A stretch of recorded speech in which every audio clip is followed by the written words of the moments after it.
하나님 말씀 사도행전 15장 1절에서 6절까지 보겠습니다. 사도행전 15장 1절에서 6절까지입니다. 같이 읽겠습니다. 어떤 사람들이 유대로부터 내려와서 형제들을 가르치되 너희가 모세의 법대로 할례를 받지 아니하면 능히 구원을 받지 못하리라 하니 바울 및 바나바와 그들 사이에 적지 아니한 다툼과 변론이 일어난지라. 형제들이 이 문제에 대하여 바울과 바나바와 및 그 중에 몇 사람을 예루살렘에 있는 사도와 장로들에게 보내기로 작정하니라. 그들이 교회의 전송을 받고 베니게와 사마리아로 다니며 이방인들이 주께 돌아온 일을 말하여 형제들을 다 크게 기쁘게 하더라. 예루살렘에 이르러 교회와 사도와 장로들에게 영접을 받고 하나님이 자기들과 함께 계셔 행하신 모든 일을 말하며 바리새파 중에 어떤 믿는 사람들이 일어나 말하되 이방인에게 할례를 행하고 모세의 율법을 지키라 명하는 것이 마땅하다 하니라. 사도와 장로들이 이 일을 의논하러 모여. 지난주에는 종교개혁자들이 참된 교회의 표지 중에 하나라고 했던 교회의 권징에 대해서 우리가 살폈습니다. 제가 이 말씀을 전하고 막 새롭게 마음에 계속 들었던 생각이 뭐냐면 정말 이 종교개혁자들이 말한 바대로 말씀에 따라서 권징을 교회가 제대로 모든 교회들이 실시를 한다면 아마 한국 교회 안에서, 한국 사회 안에서 한국 교회의 위상이 지금과는 많이 달라졌을 것이다. 그런 생각들을 해봅니다. 그래서 권징을 행하는 것은 그냥 참된 교회라면 당연히 해야 되는 것인데 권징을 거의 하지 않거나 또는 어떤 정치적인 목적으로 잘못된 목적으로 잘못된 방식으로 권징을 행하는 것들이 지금 우리 시대의 현실이에요. 그러다 보니까 권징을 이렇게 하는 것이 말씀드린 것처럼 그 사람을 얻기 위함이거든요. 저번에도 살핀 것처럼. 그래서 어떤 사람이 죄를 범하고 그리스도의 명예와 교회의 명예를, 복음의 영광을 해치고 있는 그런 것들을 멈추게 해서 그를 돕는 겁니다. 권징을 통해서. 그래서 진짜 한 교회, 모든 교회마다 그런 권징을 제대로 실시한다라면 지금과 같이 여기서 권징을 하면 나 뭐 다른 교회 가버리지 이렇게 할 수가 없는 거예요. 다른 곳에서도 권징을 하니까. 그러면 속한 공동체 안에서 정말 그리스도와 복음과 교회의 명예를 위해서 그런 삶을 살게 된단 말이죠. 그래서 권징의 대상은 크게 두 가지를 했죠. 교리와 삶이에요. 그래서 오늘날 그래서 이단이라고 하는 것과 이단이 아닌 것과 그렇게 차이가 나지 않는 이 삶에 있어서 말이죠. 이런 현상들이 많이 해소되리라 이런 생각들을 하게 되었습니다. 그런 면에서 이 권징이라고 하는 요소들이 제가 이렇게 말씀을 전하면서도 여러분들에게서 받는 느낌은 뭐냐? 그렇게 크게 우리에게 크게 다가오지 않는 우리의 신앙생활과 크게 밀접한 관계가 없는 것처럼 느껴지는 그런 인상을 제가 받았거든요. 그렇지 않아요? 그런 생각들을 제가 하고 있다고 제가 느껴져요. 그런데 권징의 그 목적을 우리가 제대로 안다라면 그런 생각을 하지 않게 되는 거예요. 그래서 지난주에도 말씀드리려다가 말았지만 부흥의 시대 때 보면은 항상 이 권징이 바르게 실시가 됩니다. 그래서 웨슬레 같은 경우에도 어떤 교회에 가서 그 교회에서 이제 처음에 가서 그 권징을 실시하는데 갔을 때 처음에 교인들이 600명이었는데 권징을 하는 동안에 몇 달 사이에 300명으로 줄어버렸어요.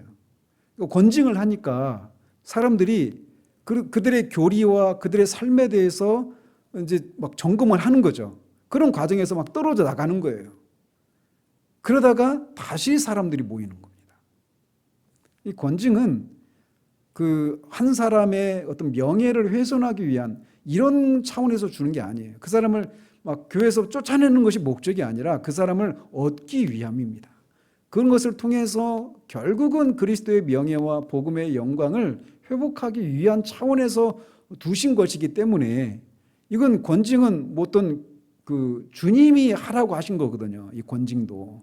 그렇기 때문에 이 권징을 바르게 실시하는 것이 우리 시대의 이 한국교회 안에서 성화가 없는, 제자도의 그런 삶이 없는 것을 인해서 계속해서 한국 사회 안에서 교회가 조롱거리가 되고 있는 이런 현실들을 타개하는 데 있어서 어떤 한 그런 방편이 될 수도 있다, 이런 생각들을 해보게 되었습니다. 어쨌든 권징을 우리가 지난주에 살펴봤고, 오늘은 이 종교회의들과 공의회들에 대해서 살펴봅니다. 이렇게 제목을 잡으니까 이것도 더 멀게 느껴지죠. 그죠? 종교회의들, 공의회 이렇게 말하니까. 근데 이게 영어로 보면은 시너드라고 하는 단어와 카운슬이라고 하는 단어예요. 그래서 이게 우리말로 한다면 노회 또는 총회 이렇게 말할 수 있습니다.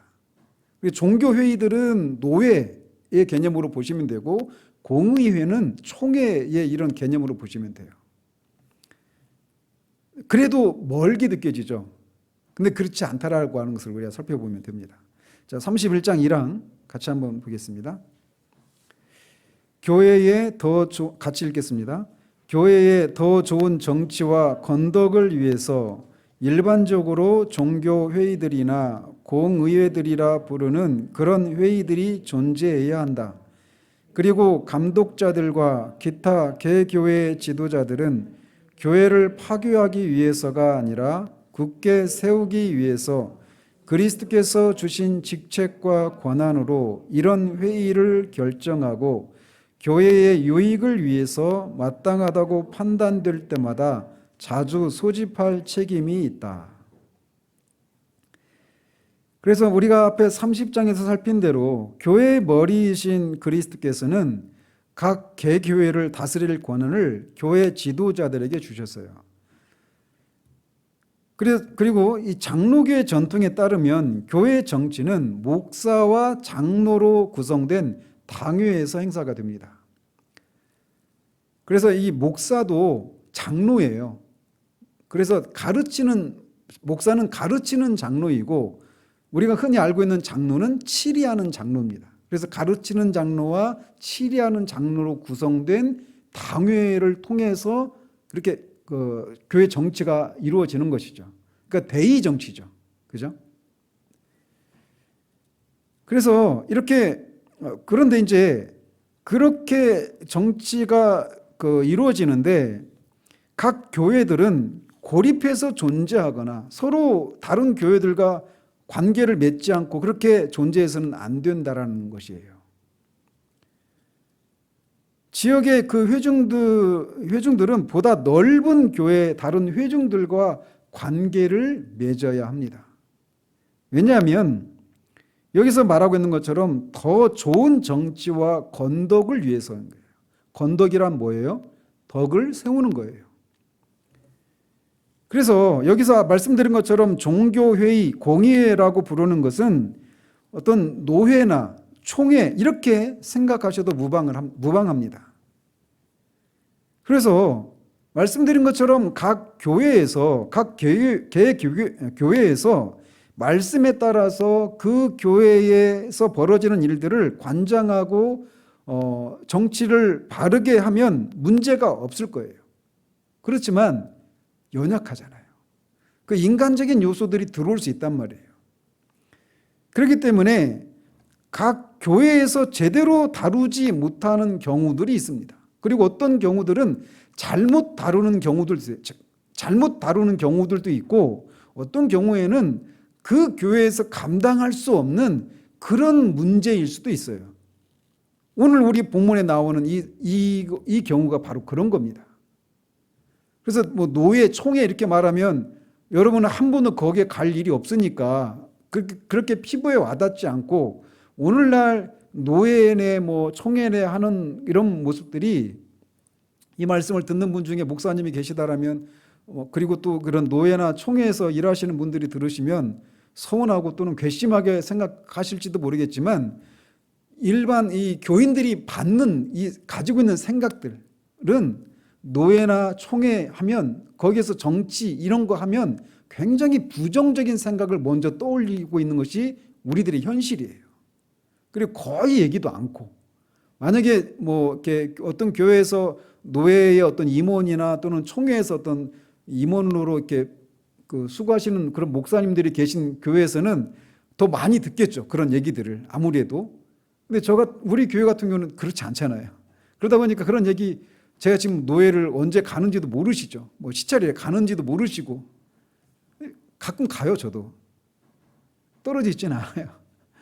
그 제명당하지 않을 정도로만 그렇게 가고 있는데, 그런 배후에는 그렇게 여기서 말하는 더 정치 또는 이 권징 이런 것들이 어떤 덕을 세우고 더 나은 그런 정치를 하기 위한 그런 차원으로 모여진 것이다, 이런 인상을 주지 못한 현실들이 많기 때문에 그런 부정적인 생각을 갖는 현실이 우리에게 있단 말이죠. 그러나 원래 주어진 목적은 그게 아니에요. 그래서 이 권징은, 한 교회에서 정치는 말씀과 권징을 통해서 정치가 이루어지는데 이 기준은 말씀이에요. 말씀에 따라서 권징을 하고 정치를 해야 된단 말이에요. 근데 정치 얘기하면 막 그 투표하고 막 이런 어떤 정치 행위들만 생각하는데, 교회에서 행해지는 그 모든 사무와 관련된 게 다 정치입니다. 그래서 정치와 관련되지 않은 것은 교회 생활에 아무것도 없어요. 뭐 재정을 하는 거, 그 재정을 어떻게 쓰는지, 직원들은 교회 뭐 직분자들은 어떻게 세우는지, 이 모든 것이 다 정치예요. 넓은 의미에서 보면. 근데 그런 것들을 다 말씀을 따라서 해야 된단 말이에요. 그런데 그렇지 못한 경우들이 있단 말이죠. 그래서 이렇게 권징을 행사할 때 각 교회 차원에서 해결하지 못하거나 바르게 해결하지 못하는 경우들이 생겨날 수가 있습니다. 그런 이유로 인해서 각 교회는 독립해서 존재해서는 안 되고 다른 교회들과 관계를 맺어야 하는 거예요. 그래서 만약에 우리 교회에서만 제가 말씀을 전하는데 뭐 다른 교회에서 이 본문을, 성경을 어떻게 해석을 하든 상관하지 않고 그냥 제 마음대로 막 말씀을 전하면 안 된단 말이에요. 제가 전하는 말씀이 과연 성경적인가라고 하는 것을 검증할, 또는 그런 것들을 시험할 그런 어떤 것이 없이 그냥 제 마음대로 전해서는 안 된단 말이죠. 그렇기 때문에 교회는 독립해서 존재해서는 안 되는 거예요. 교회는 각 교회 자체로 어떤 그런 정치를 행할 수 있는 그런 권세를 주님께서 주셨지만 보편교회의 한 일원이란 말이에요. 전체 교회의 한 일원이기 때문에 혼자 떨어져서 존재하는 그런 교회는 있을 수가 없는 겁니다. 그래서 다른 교회들과 관계를 맺고 있어야 되는 거예요. 그리고 이런 회의를, 그래서 이런 종교회의나 공의회 이런 것들이 부득불 요구되는데, 그런 회의를 소집할 권한은 감독자들이나 기타 개교회의 지도자들에게 있다라는 겁니다. 이것도 당연하죠 이렇게 받아들일 수 있는데, 이 신앙 고백서가 나왔던 당시의 그런 상황들을 생각해 보면 이런 종교회의를 회집할 때 로마 제국 안에서는 때로는 황제가 이 회의를 소집하기도 했단 말이에요. 그러니까 그 위정자들이 종교회의를 정치적인 목적을 가지고 소집하는 경우들도 왕왕 있었어요. 그런 배경을 가지고 이해를 하면 이게 그냥 우리와 상관없는 얘기가 아니구나, 이런 이해를 가질 수가 있습니다. 교회사적으로 보면 그런 경우들이 왕왕 있었단 말이에요. 또 그래서 이런 회의들을 소집할 권한은 위정자들에게 있지 않고 감독자들이나 기타 개교회 지도자들에게 있다라는 겁니다. 그런데 이 종교회의를 소집하는, 노예나 총회를 소집하는 목적은 뭐냐? 교회를 파괴하기 위해서가 아니라 교회를 굳게 세우기 위해서다라는 겁니다. 오늘 이 사도행전에 나오는 오늘 우리가 읽었던 이 본문, 이것도 예루살렘 공의회 이렇게 부르거든요. 그러니까 이제 바울이 세웠던 그런 교회들, 이방인 교회 안에서 이런 문제가 생긴 거예요. 이방인들 중에 그리스도인이 된 이방인들이 모세의 율법이나 할례를 지켜야만 하느냐 아니냐 이런 문제가 생겨난 겁니다. 유대인 그리스도인과 이방인 그리스도인들 사이에 이런 신학적인 문제가 생긴 거예요. 그래서 이 문제를 그냥 바울이 갈라디아 교회에 이런 아시아에 있는 그런 교회들 있잖아요. 그런 교회 자체적으로 해결하지 않고 이렇게 교회 공동체가 다 지역의 대표들이 모여가지고 이런 것을 결정을 하는 거예요. 이런 상황이 있으면 어떻게 해야 되는지. 근데 그 문제가 왜 생겨났느냐? 그런 회의들을 왜 하느냐? 교회를 굳게 세우기 위한 거예요. 그런 것들이 여기에서 결정된 것처럼 그런 것들이 제대로 결정이 되지 않으면 다 자기 나름대로 그렇게 해나갈 거 아니겠어요? 그래서 자기 나름대로 교회마다 다 자기 나름대로 성경을 해석하고 신학을 세워서 또 그런 것에 기반해서 교회를 해나가면 한 세대가 지나고 두 세대가 지나면 교회 안에 그런 연합과 이런 것들이 다 깨지게 되겠죠. 교회마다 믿는 게 다 달라요. 처음에는 그 차이가 아주 작은 것일지 모르지만 세월이 흐르다 보면 이제는 완전히 그냥 도무지 함께 할 수 없는 그런 큰 간극이 생기게 된단 말이에요. 이런 종교회의를 소집하는 그 궁극적인 목적은 교회를 굳게 세우기 위해서다라고 하는 것입니다.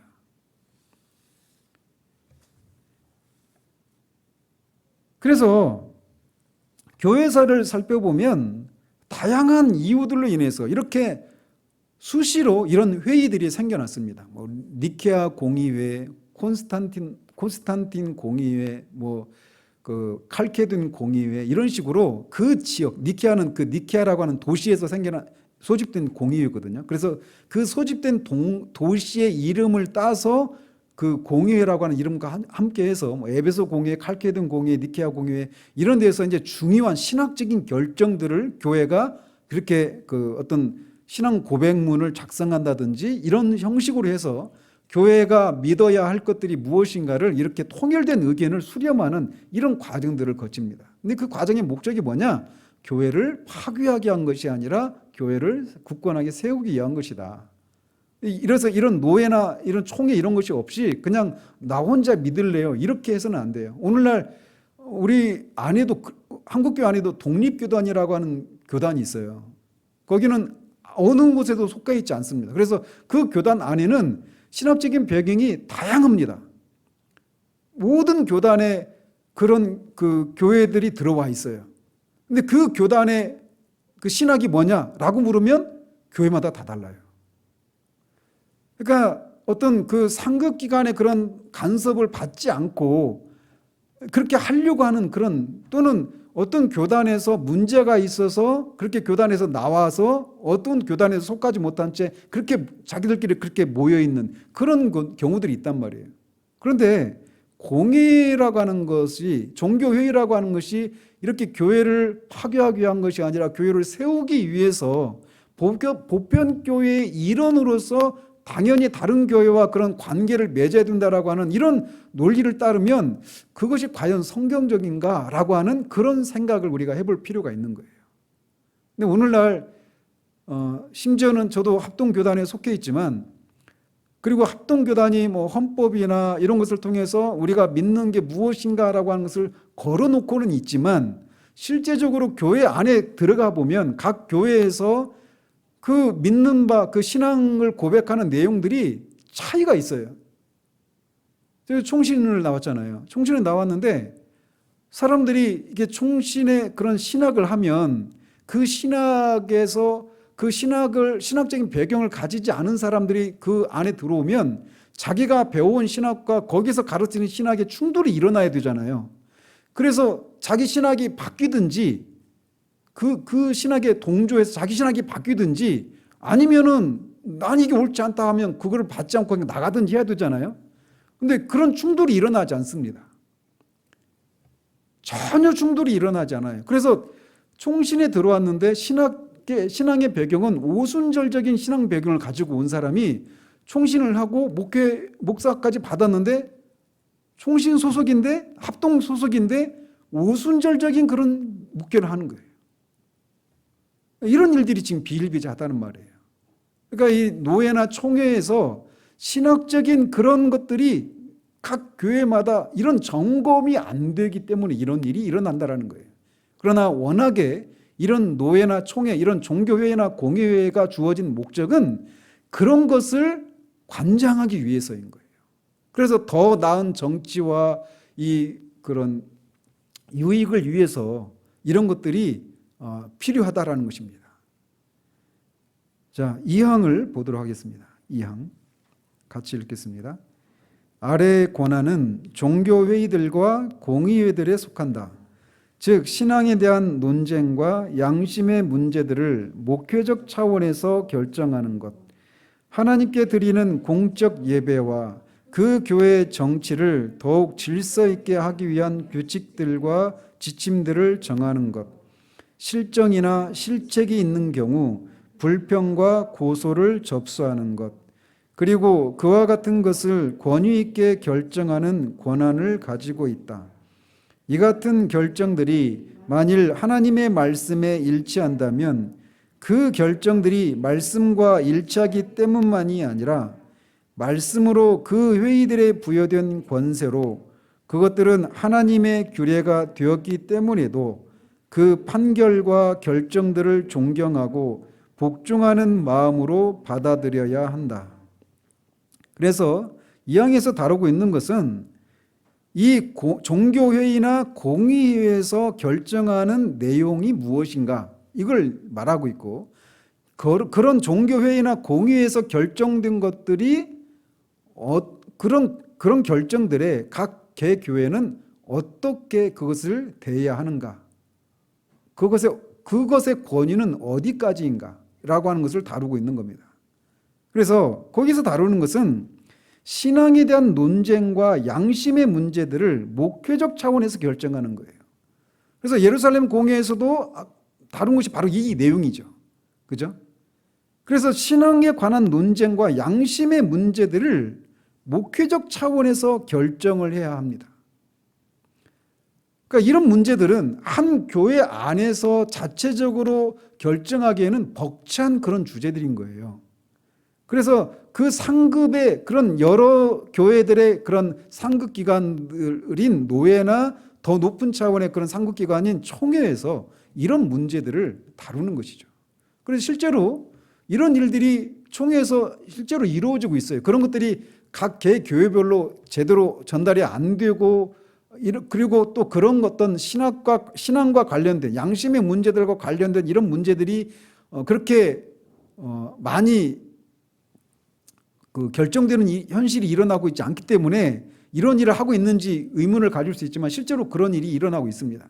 그런데 안타까운 건 한국교회 안에, 저도 뭐 한국교회에 속한 사람이지만 신학이라고 하는 것이 우리에게 그렇게 중요한 문제가 아닌 시대를 우리가 살고 있어요. 여러분, 이렇게 말씀드리면 동의를 안 할지도 모르겠어요. 그런데 데이비드 웰스 목사님의 그 신학 실종이라고 하는 책에서 말하고 있는 것처럼 신학은 다른 말로 말하면 교리라고도 할 수 있어요. 교리가 그렇게 우리 신앙생활에 그렇게 중요한 위치를 차지하지 않고 있는 그런 현실들이 우리 한국교회 안에 굉장히 만연합니다. 한번 유명자한 규모가 있는 그런 교회들에 다 그런 건 아닌데, 그런 교회들에서 말하는 신학이 뭔가, 교리적인 그런 측면을 가지고 한번 접근을 해보십시오. 거기에서 전해지는 그런 메시지들을 가지고 교리적으로 그들이 전하는 메시지들이 교리적인지 성경적인지 신학적으로 하자가 없는 건지 이런 것들을 한번 잘 점검을 해보십시오. 교리가 그렇게 중요한 위치를 차지하고 있지 않아요. 데이비드 웰스가 그 신학 실종에서 말하고 있는 것은 신학이 실종됐다, 이 얘기는 신학이 아무런 의미가 없다, 사라져버렸다 이런 의미가 아니라 신학의 그 중요성이 아주 간과되고 있는, 아주 가볍게 처리되고 있는 그 현상을 그렇게 얘기하고 있는 거예요. 주목을 받지 못하는 거예요. 마치 뒷방 노인처럼 있긴 있는데 집안에서 어떤 아이들 말로 말빨도 없고 어떤 그런 것이 없는 그 뒷방 그 어르신들처럼 신학이 마치 그런 위치를 차지하고 있는 현실이 우리 시대예요. 그러다 보니까 신앙과 양심과 관련된 이런 문제들을 목회적인 차원에서 수기하고 결정하는 것이 공의회와 이 종교회의의 목적인데, 그런 모임을 가졌을 때 이런 일들이 잘 다루어지지 않아요. 그러면 이런 문제들이 안 생기기 때문에 그러느냐? 그건 아니란 말이에요. 이런 문제를 다뤄야 될 그런 현실들이 많이 있음에도 불구하고 이것이 우리에게 그렇게 중요한 위치를 차지하고 있지 않기 때문에 정작 이런 문제를 다루는 것들이 소홀히 되고 있다는 것이죠. 어쨌든 첫 번째로는 신앙에 대한 논쟁과 양심의 문제들을 목회적 차원에서 논하기 위해서 공회와 이 종교회의가 소집이 요구되는 거예요. 또 두 번째는 하나님께 드리는 공적 예배와 그 교회 정치를 더욱 질서 있게 하기 위한 규칙들과 지침들을 정하는 것이 이 종교회의 소집의 목적이다, 이렇게 얘기하고 있어요. 예배를 하나님께 드리는 예배, 이것도 우리 총회에서도 예배 모범이라고 하는 게 있습니다. 이것도 마찬가지예요. 이것도 청교도 시절에 이 청교도들이 이 엘리자베스 여왕 때 그리고 그 제임스 왕 때 그때 대대적인 핍박이 있었거든요. 그래서 영국에 있었던 청교도들이 네덜란드나 이런 주변의 그런 대륙으로 많이 도망을 갔어요. 근데 왜 그랬느냐? 예배 모범 때문에 그랬던 거예요. 예배 모범 때문에. 예배를 어떻게 드려야 하는가, 이런 문제와 관련해서 그렇게 핍박이 있었어요. 그리고 존 본연도 그런 것 때문에 감옥에 11년 동안 그렇게 수감되고 했던 겁니다. 근데 우리나라에서 그런 것 때문에 핍박이 있고 이런 게 있습니까? 예배 모범과 관련해 가지고 그렇게 심각하게 그렇게까지 할 일이 있어, 이런 생각을 가지지, 그렇게 예배 모범과 관련해 가지고 그 핍박이 있고 순교를 당하기도 하고 도망가야 되는, 감옥에 갇히기도 하는 이런 일이 있을 수 있는가, 이런 생각을 우리가 갖는단 말이에요. 그만큼 우리의 신앙생활이 너무나 어떤 교리 중심적인 그런 신앙이 아닌 그런 풍토들이 너무나 만연되어 있기 때문에 그런 것들이 우리에게 생소하게 다가오는 거예요. 그런데 종교회의에서 이런 것들을 결정하는 거예요. 예배와 관련된, 공예배와 관련된 것들. 왜 이렇게 중요하냐? 하나님께서 그 레위기 10장에서 나오는 것처럼 나답과 아비후를 하나님이 하나님께로 나온 불이 아닌 다른 불을 드렸다가 그 자리에서 즉사하잖아요. 하나님을 예배하는 것도 하나님이 정하신 방식을 따라서 예배해야 된단 말이에요. 예배를 정하시는 분은 예배를 받으시는 하나님이 정하시는 거예요. 그래서 하나님이 어떤 식으로 예배 받으시기를 원하시는가, 이런 것들을 결정하기 위해서 이런 교회들의 그런 모임들이 요구되는 거란 말이에요. 그래서 우리가 지난번에 살폈잖아요. 화채설 같은 경우. 가톨릭은 미사를 드리잖아요. 미사는 그리스도의 희생제사를 계속 반복하는 것이라고 얘기하잖아요. 근데 그거를 우리는 동의할 수 없다라는 거예요. 총회를 모여서. 그걸 동의할 수 없다. 그래서 그런 종교 전쟁도 일어나고 순교도 일어나는 거란 말이에요. 이런 공예배와 관련된 것들, 이런 것들을 각 교회에서 정할 수가 없어요. 각 교회가 감당할 수 없는 그런 내용들이기 때문에. 그래서 이런 것을 정하기 위해서 그런 노회나 총회와 같은 그런 종교회의와 공예회가 요구되어지는 겁니다. 또 그리고 실정이나 실책이 있는 경우 불평과 고소를 접수하는 것. 그래서 이런 것도 이제 권증을 실시했는데, 각 교회에서 권증을 했는데 그게 어떤 사적인 감정이 들어가 가지고 그렇게 잘못된 권증을 내릴 수 있잖아요. 그죠? 그런 경우에는 어때요? 그 징계를 당한 사람은 이게 부당하다, 이것을 어디에 호소할 때가 있어야 되잖아요. 사회에서도 어떻습니까? 사회에서도 1심에서 재판을 했는데 그 피고인이 이 재판의 선고는 나한테 내가 도무지 받아들일 수 없다 하면 어떻게 합니까? 고등법원에 항고하잖아요. 그리고 고등법원에서도 안 되면 대법원에 상고하잖아요.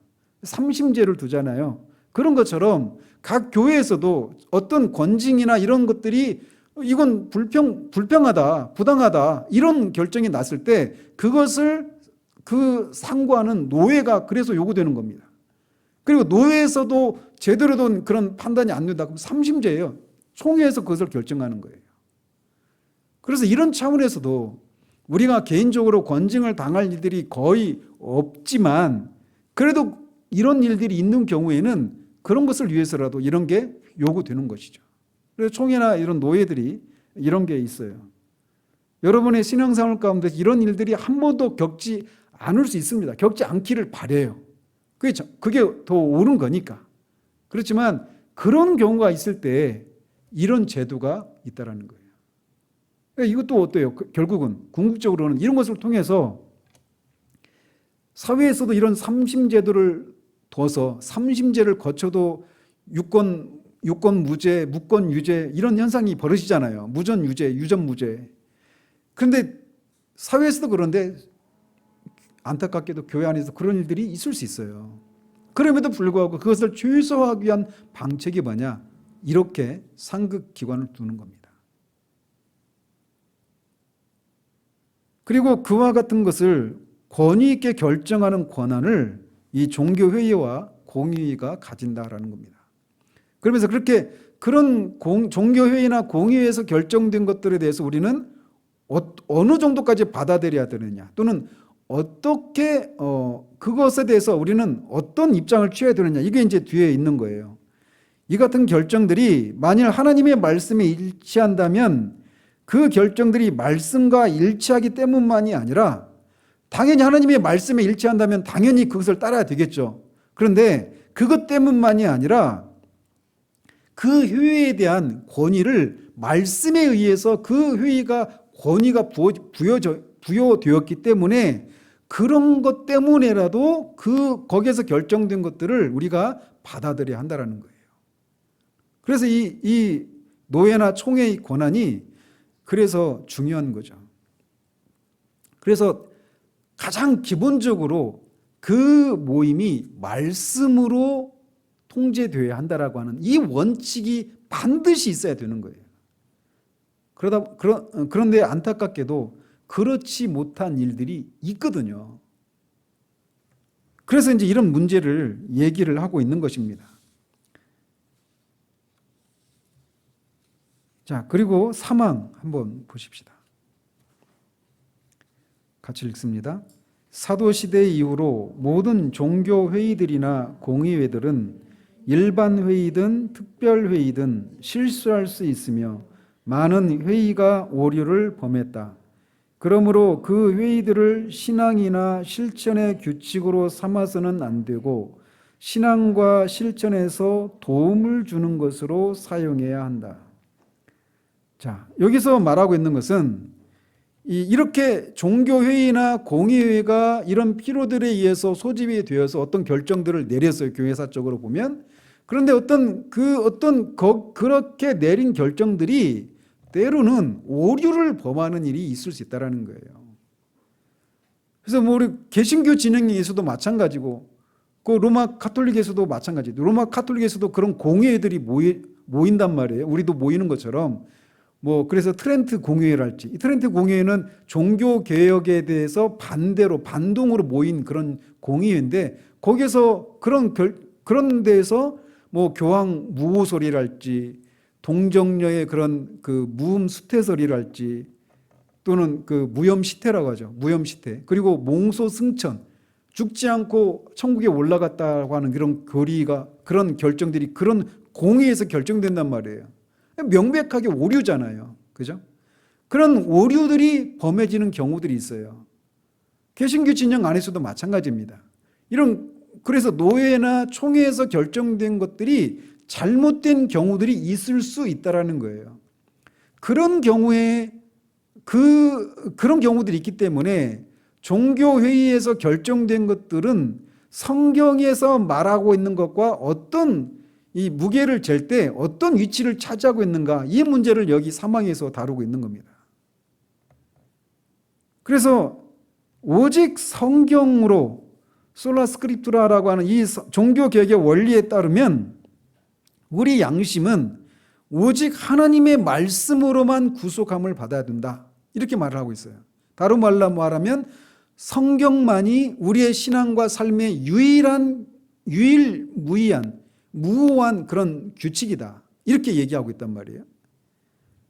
따라서 루터 같은 경우도 그랬잖아요. 보름스 공의회에서 앞에 서가지고 자신이 그 책을 통해서 또는 그런 게시문이나 이런 것을 통해서 그 고백한 그 신앙 고백문들을 처리하라라고 그렇게 요구받았을 때 루터가 그렇게 얘기했잖아요. 제 양심은 하나님의 말씀에 사로잡혀 있습니다.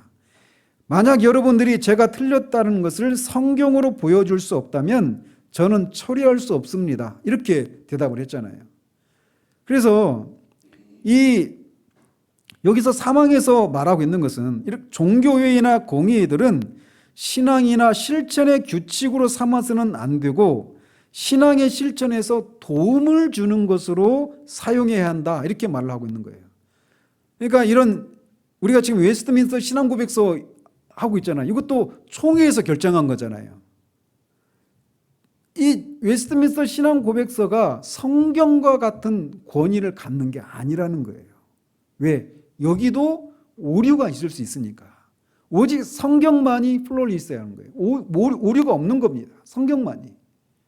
그래서 이런 성경과 종교회의에서 결정된 우리가 뭐 웨스트민스터 신앙고백서, 뭐 소요리 문답, 대요리 문답, 하이델베르그 요리 문답. 이제 나중에 이제 우리 교회에서 하고 싶은 게 뭐냐면 하이델베르그 요리 문답이에요. 그거 한번 하고 싶고 기독교 강요 이걸 한번 하고 싶어요. 이 두 개만 하면 이제 교리에 관련된 이런 설교들은 아마 그 두 개만 할 수 있다면 제가 이제 안 할 생각입니다. 근데 이제 바로 이어서는 제가 못해요. 우리가 딱 있잖아요. 2년 넘게 지금 웨스트민스터 이 교리를 하다가 또 하이델베르 요리 다 들어가면 여러분이 크게 다가오지 않아요. 근데 이 하이델베르 딴 얘기인데 하이델베르 요리 문답은 제 1문답부터 정말 우리에게 말할 수 없이 위로가 되는 그런 요리 문답입니다. 사나 죽거나 우리에게 가장 위로가 되는 게 뭡니까? 우리 주 예수 그리스도입니다. 이렇게 시작하거든요. 저는 1문답 딱 보면서부터 마음이 얼마나 진짜 그야말로 위로가 되는지 1문답에서부터 꼭 여러분들이 그걸 나누고 싶어요. 이제 조금 더 지나고 제가 지금 이제 2분밖에 안 남았어요. 이제 이 웨스트민스터 신앙 고백서. 그래서 지금 준비하고 있어요. 다음 설교를 준비하고 있는데 기대하십시오. 어쨌든 그래서 이 종교회의나 공의회에서 결정된 것들은 신앙과 실천의 규칙으로 삼아서는 안 된다는 거예요. 규칙이라고 하는 건 캐논이라고 하는 말입니다. 실천에 도움을 주는 것으로 사용해야 한다는 거예요. 그래서 웨스트민스터 신앙 고백서에 대해서도 우리가 그렇게 생각을 해야 되는 거예요. 그래서 제가 지금 정확하게 몇 장의 몇 항에 대해서 제가 여기서 이렇게 말하지만 다른 사람은 또는 다른 성경에서 이렇게 말한다. 이렇게 말하는 조항이 분명히 있었거든요. 지금 제가 기억이 잘 안 나요.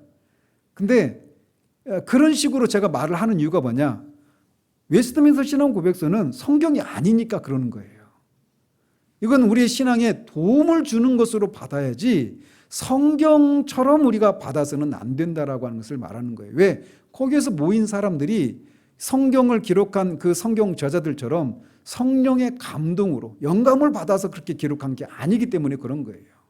오류가 있을 수 있는 겁니다. 그렇게 받아들여야 한다. 이런 걸 생각하시면 됩니다. 자, 4항 같이 보겠습니다. 같이 읽습니다. 종교회의들과 공회의들은 교회와 관련된 것 이외에는 아무것도 다루어서는 안 되고 국가와 관련이 있는 사회 문제를 간섭해서는 안 된다. 다만 특별한 경우에 겸손히 청원하거나 또는 위정자가 그들에게 요청한다면 양심의 만족을 위해 충고할 수 있다. 자, 이렇게 읽으면 여러분들은 여기에 대해서 어떻게 생각하십니까? 동의가 됩니까? 동의가 안 됩니까? 동의되시는 분 손. 동의가 안 되시는 분. 자, 보세요. 이게 만약에 이게 성경이라면 동의가 되시는 분, 동의 안 되시는 분, 이게 손 들 수가 없죠. 근데 벌써 보세요. 여기서 사항에서 다루고 있는 것들이 개혁주의 안에서도 이 조항에 대해서 동의를 하는 사람이 있고 동의를 하지 않는 사람이 있습니다. 그래서 종교회의나 공의에서 결정되어야 되는 것은 앞에 2항에서 다룬 그런 신앙과 양심에 따른 것들을 결정하는 것, 교회의 어떤 그런 공적인 예배와 관련된 것들을 결정하는 것, 그리고 교회 정치를 어떤 식으로 해야 될 것인지 그거에 따른 그런 규칙이나 이런 것들을 정하는 차원에서 멈춰야 하는 것이지, 여기서 말하고 있는 것처럼 교회 이외에 다른 어떤 정치적인 문제들, 사회 문제들 이런 것들을 결의하는 곳이 아니다라고 말하고 있단 말이에요. 웨스트민스터 신앙 고백서를 작성한 사람들의 입장에서 보면 이렇게까지 얘기하고 있는 거예요. 그러니까 교회와 국가는 다르다라는 것이죠. 국가와 교회를 세우신 분은 하나님이시지만 교회의 목적과 국가의 목적은 다르기 때문에 교회의 일은 교회 위정자들에게, 국가는 위정자들에게, 교회는 교회 지도자들에게 하나님 주님께서 맡기셨다. 이런 입장이 웨스트민스터 신학 고백서 입장이에요. 그런데 오늘날 보십시오. 아마 지금 이 설교를 우리 교인들은 아닌데 설교를 듣는 분들 중에 제가 보니까 요즘 막 그런 우리 한국교회 안에서 이 목사님들 중에 막 그런 정치 활동을 하는 분들이 있잖아요. 그리고 그분들이 그냥 한국교회 전체 목소리를 대변하고 있는 것처럼 그렇게 목소리를 내고 있는 분들이 있잖아요. 정치적인 메시지들. 그런 분들이 있어요. 우리 교회에서 행해지는 설교 이렇게 듣는 분들 중에. 근데 그런 분들이 입장에서 보면 이 사항은 그들이 받아들일 수가 없겠죠. 그죠? 종교회의나 공회에서는 교회와 관련된 것 이외에서는 아무것도 다루면 안 된다. 국가와 관련 있는 사회 문제를 간섭해서는 안 된다.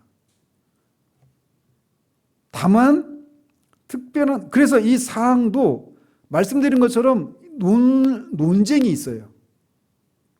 그런 논쟁이 개혁주의 안에서도. 그런데 어쨌든 이 웨스트민스터 신앙 고백서 작성한 분들은 이런 입장이라는 거예요. 그런데 다만 특별한 경우 여기 이제 어떤 단서가 특별한 경우가 어떤 경우냐 이렇게 하면서 또 어떤 막 구체적인 사안들이 따라 붙을 수가 있긴 한데, 어쨌든 특별한 경우에는 겸손히 청원하거나, 겸손히 청원한다 이 얘기는 또 어떤 의미가 있을까요? 교회가 어떤 무력을 동원하거나 이런 방식이어서는 안 된다라는 거예요. 실제로 이제 제가 다음에 하려고 하는 게 요한계시록이에요. 이 끝나면 오후 예배 때 제가 지금 준비는 하고 있거든요. 이게 제가 엄두가 안 나서, 여러분 요한계시록 한번 제대로 들어보신 분 있으세요? 한국에서 많이 안 하잖아요. 저도 들어본 적이 없거든요. 좀 엄두가 안 나는데 어쨌든 준비는 하고 있어요.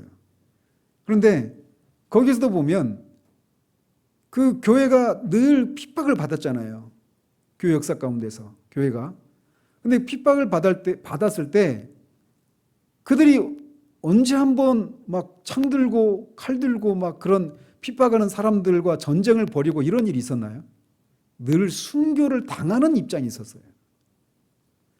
그러니까 여기서도 겸손히 청원한다라고 하는 말을 통해서 지금 이 신앙 고백서를 작성한 분들이 말하고자 하는 의도가 무엇인가를 여기서도 우리가 엿볼 수 있는 거예요. 그렇게 겸손히 청원하거나 아니면은 위정자가 그들에게 요청한다면 양심의 만족을 위해서 충고할 수 있다라는 겁니다. 그래서 이 고백서를 작성한 이 신학자들은 이런 입장이 있어요. 공의회에서 결정해야 되는 사안은 정치적이거나 사회적인 문제와 직접적으로 관련된 것들은 배제해야 된다. 그러나 특별한 경우에 위정자들이 어떤 요청이 있는 경우에는 겸손히 청원하거나 양심의 만족을 주는 차원에서 충고하는 그런 정도에서 어떤 결정을 할 수 있다. 이런 입장이라는 것을 이 고백서들이 밝히고 있습니다. 그럼에도 불구하고 다시 한번 덧붙이지만 이 사항을 어떻게 적용해야 되는가? 이것은 개혁주의 진영 안에서도 서로 의견이 분분하다라고 하는 입장입니다. 그렇기 때문에 이 고백서가 성경과 같은 그런 권위를 가지고 있는 것은 아니다. 그냥 신앙의 도움을 받는 차원에서 이거를 우리가 받아야 한다. 이런 입장인 거예요. 그러다 보면 어떻습니까? 우리가 그래서 이 종교회에서 결정된 것들에 대해서 우리가 그런 아는 지식이 많으면 많을수록 어떻게 했습니까? 우리가 어떤 신앙의 도움을 받는 그런 일이 많아지겠죠. 그리고 이런 역사 속에서 결정된 것들을 아는 지식이 우리 가운데 많으면 많을수록 내가 가고 있는 게, 내가 믿고 있는 게 이 옳은 것인지 아닌지를 더 많이 점검받을 수가 있겠죠. 독불장군으로 한 번도 지금까지 한 번도 그 어떤 성경 본문을 이런 식으로 해석한 적이 없는데 어느 날 갑자기 하나님께서 나에게 큰 은혜를 주셔가지고 이전에 있었던 사람들은 한 번도 그렇게 한 적이 없는데 나한테 새로운 어떤 성경 해석을 주셨다. 이런 거는 아주 위험할 수가 있는 거예요. 그리고 그런 경우는 거의 없습니다. 그래서 신앙의 도움을 받는 차원에서 이것을 받아야 한다. 이런 입장이 이 신앙 고백서의 입장인 겁니다. 예, 기도하겠습니다. 하나님 아버지, 종교회의와 공의회가 왜 소집을 해야 하는지, 그것들을 거기에서 결정되어야 하는 내용들은 무엇인지, 또 거기에서 결정된 것들을 향해서 우리는 어떤 태도를 가져야 하는지 등에 대해서 우리가 살폈습니다. 이런 과정을 통해서 우리가 살고 있는 이 시대의 신앙의 풍토들을 다시 한번 간접적으로 반추하게 됩니다. 그런 회의들이 모여야 되는 많은 이유의 중심에는 신앙과 양심의 문제로, 그런 문제와 관련된 목회적인 차원에서의 그런 문제, 결정을 해야 되기 때문에 모인다라고 주된 소집의 목적이 바로 거기에 있다라고 말을 하는데, 우리가 사는 시대는 그렇게 우리가 뭘 믿는지, 어떻게 믿어야 되는지 이런 문제에 대해서 크게 천착하지 않는, 교리가 뒷전에 밀려있는 그런 시대를 살아가기에 어쩌면 이런 모임들의 필요를 알지도 못하고 또 이런 것들의 중요성을 알지 못한 채 그렇게 살아가는 우리 현실들을 간접적으로 보게 됩니다. 다시금 우리 안에서 우리가 무엇을 믿는지에 대한 이런 바른 그런 씨름들이 우리 가운데 생겨나서 정말 우리가 나름 열심을 내어서 믿는 것이 아니라 하나님이 정하신 방식을 따라 바르게 믿는 그런 것에 열심을 내는 우리들 될 수 있도록 주님 도와주시기를 원합니다. 예수 그리스도 이름으로 기도합니다. 아멘.